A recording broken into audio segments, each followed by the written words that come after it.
In episode 2 of the newly released season 4 of Invincible, we see that the all-powerful Viltrumite empire are brought to their knees by a simple bioengineered viral plague. And this plague is not just so powerful, but it's powerful that it kills more than billions and billions, more than 99.9% of the population of Viltrumites, and less than a handful of Viltrumites seem to have survived it. Now what if I told you that such a virus actually exists in real life on Earth and has killed tons and tons and tons of millions of people in different parts of the world, particularly in Africa and South Asia? Let's check this out.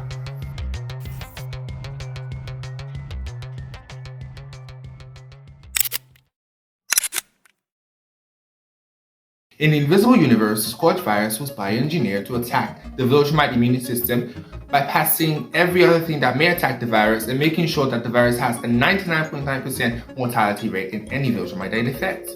Now, how does it work? Just like many other viruses that you know: Ebola, Lassa fever, Marburg viruses, to name a few.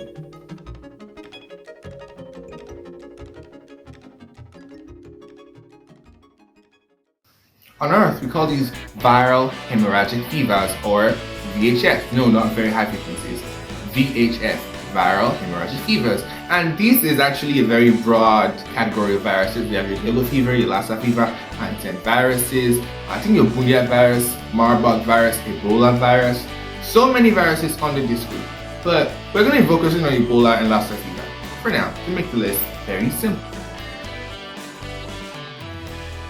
How do these viruses, as viral as they are, relate to the Scourge Virus in the Invisible universe? Well, it's very simple. The Scourge Virus killed the Viltrumites by not attacking their organs, because those are very strong. Rather, it attacked the endothelial cells of the blood vessels, and by damaging the endothelial cells of the blood vessels, essentially, they'll be bleeding from mucosal surfaces. And don't mind my big words, essentially bleeding from your fingertips, from your eyes, because, you know, mucosal surfaces, soft, non-skin covered surfaces, from your ears, your mouth, because obviously your mouth is the biggest. I mean, okay, let's not go too far. Okay, but yes, your mouth, eyes, ears, sometimes even fingers, but essentially mucosal surfaces bleeding.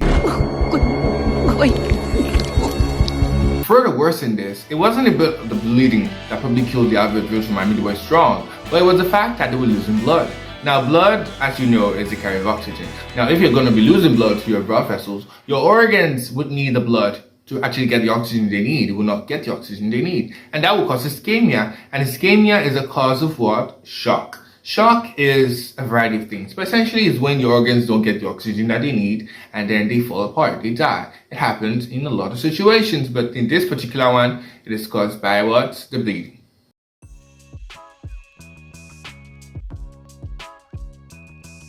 We don't even have to guess what a Scourge level threat would look like on Earth, because it has actually happened in the past. Now in 2014, my home country, Nigeria, had an Ebola outbreak because a lawyer, Patrick Sawyer, was traveling from Liberia back to Nigeria after he felt a bit sick and had to cancel some of his appointments. Now he went to a health facility in Lagos where he was administered, and some doctor just wrote it off as malaria because, you know, malaria is endemic in this part of Africa.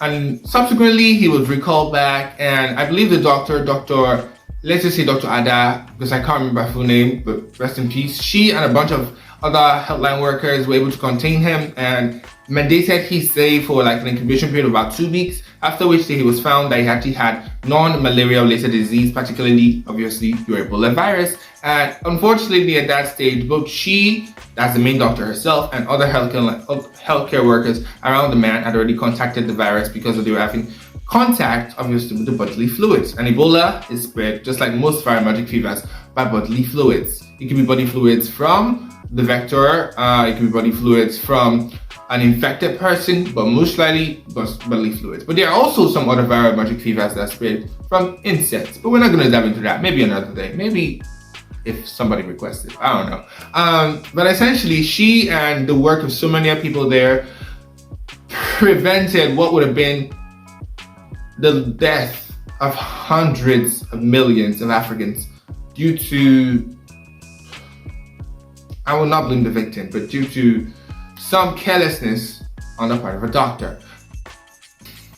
part of the reason why I became a medical student or a future doctor is because people like Dr. Ameyo actually inspire me to be so much more. I mean, there's so many people who do the real work, so to speak, and it's not so often you see someone who is a doctor and in her line of work is able to put herself last and put humanity first. And because of people like her, there was no big major Ebola outbreak in Nigeria because she was able to instinctively quarantine this man. But away from that, this whole series as a whole is an eye-opener for not just the virus, but for a whole lot of things. I hope you watch it. Invincible is incredible. I don't think I even need to promote that. But you know, if you haven't, please like the video, subscribe, because hey, if you haven't guessed it, as you can see, the video is quality is horrible. I need to improve, but I don't have a laptop. I ain't got stuff. I ain't got nothing.